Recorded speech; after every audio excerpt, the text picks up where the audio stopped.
ये जो एसी में सोने वाले लोग हैं ना, उनको सबसे ज़्यादा प्रॉब्लम होती है नर्वस और स्केलेटल सिस्टम की।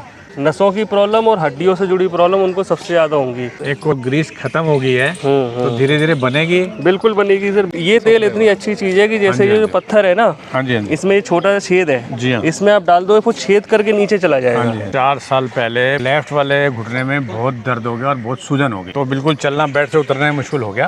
उसका मैं गया डॉक्टर साहब के पास, तो उन्होंने मेरे को एक्सरे कराया, तो काफ़ी जो है ना, जिसको हम गद्दी बोलते हैं या ग्रीस बोलते हैं, वो सब टूट चुकी है और पैर मेरा आउट हो चुका है। तो चलने में भी तो बहुत ही दिक्कत थी। अब जो है दूसरे पैर में जो है राइट में, इसमें थोड़ी सी कम थी, तो मैं इसी से चलता था, थोड़ा प्रेशर देके।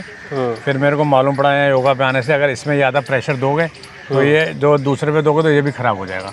आज मेरे को समझ लीजिए लगभग 1.25 साल हो गए, 15 महीने हो गए। घर वाले बोलने लगे कि आप योगा जाओ, तो मैं जा रहा था। वो मैं कहा मैं नीचे तो बैठ नहीं सकता हूँ और घुटना आलती पालती मार के बैठ नहीं सकता हूँ, डॉक्टर ने मना किया है। तो ऐसे में धीरे धीरे यहाँ आने लगा, एक्सरसाइज करने लगा, फिर नीचे भी मैं बैठने लग गया और मेरे को बहुत धीरे धीरे बहुत फायदा हुआ। ये योग से ही हुआ सारा? हाँ जी, मेन तो योग से ही। मैं ये चाहता हूँ कि आगे मेरे को दिक्कत ना हो, बिल्कुल नॉर्मल हो जाए। और दर्द भी है सर इसमें। इस पे तिल के तेल की मालिश करो आप। तिल का तेल लेना है खाने वाला, और इस पे रोज आप मालिश करो। ये करने के बाद योगा आप करते रहो, आप देखो 1 महीने में कितना ज़्यादा आपको फ़र्क आएगा। हम फिर से आएंगे, फिर आप बताना कि क्या फ़र्क। सर इसमें कितना टाइम मालिश करूँ? हल्के से एक बार आपने पूरे घुटने में मालिश कर ली, लगभग 1-1.5 मिनट। हाँ, बस एक बार तेल ऑब्जर्व हो जाए। बहुत प्यार से आपने ऐसे सहलाते हुए इस पे कर लिया, और अपने ही हाथ से करना। ये तिल का तेल इतनी अच्छी चीज़ है कि जैसे ये जो पत्थर है ना, इसमें ये छोटा सा छेद है, इसमें आप डाल दो, वो छेद करके नीचे चला जाएगा। ठीक है, तो आपके इसमें जाने में देर नहीं लगेगी। आप पत्थर से तो मुलायम हो, ठीक है, तो आपको कोई बहुत देर नहीं लगानी, बस हल्के हाथ से लगा लिया, कुछ उस पर लगाना नहीं है। ये करते रहोगे हो जाएगा। बाकी आज हम दर्द के लिए कर रहे हैं, ये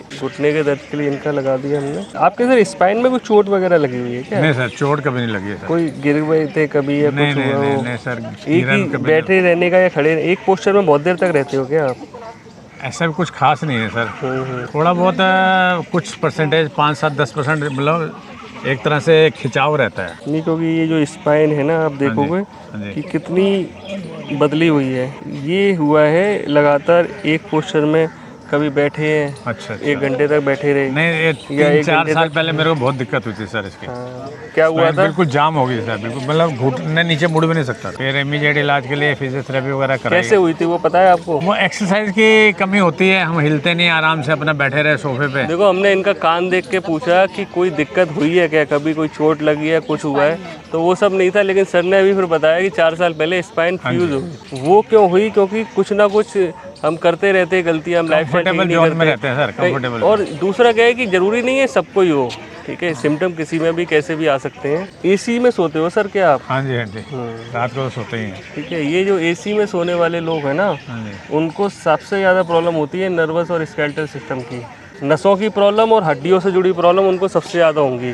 अभी सर खड़े थे, सर को जो दिक्कत है ना, वो भी एसी में की वजह से आई है। अगर ठीक नहीं हुआ, एक को ग्रीस खत्म हो गई है तो धीरे धीरे बनेगी। बिल्कुल बनेगी सर, बिल्कुल। सिर्फ योगा से बनेगी या कोई ऊपर से? देखो, मैंने अभी आपको शुरू करने के लिए कुछ बताया है। इसके बाद अगला जो स्टेप आता है वो आता है डाइट। क्या है आपकी डाइट में? एक तो नॉन वेज नहीं खाना, ठीक है, प्रोटीन की चीज़ें नहीं खानी, जैसे दूध या दूध से बनी चीज़, राजमा, छोले, ये सब नहीं खाना भी। जब आप ये बंद कर दोगे तो ग्रीस बनने लगेगी। आप डेली करी पत्ता, पता है आपको, मीठा नीम बोलते हैं, उसके 4-5 पत्ते रोज खाओ।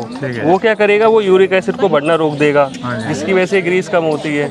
ठीक है, इसके बाद आप जैसे अलसी के बीज हो गए, उसको हल्का सा फ्राई करके, मतलब फ्राई का मतलब तवे पे डाला, भूना, हल्का सा गर्म करके खा लिया।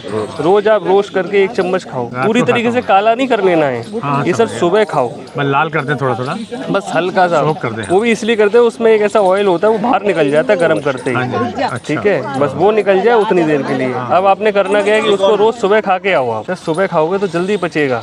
मैं भी बोल रहा हूँ कि दूध ये सब चीज़ें नहीं खानी, रात में खाओगे डाइजेस्ट होगा नहीं आपको। ये सारी प्रॉब्लम शुरू सर यहाँ से हुई है, असर वहाँ पे आ रहा है, वही ठीक रखना है आपने। बाकी मैंने पॉइंट्स कर दिए, ये आपने हल्के हाथ से ऐसे दबाते रहने। ठीक है।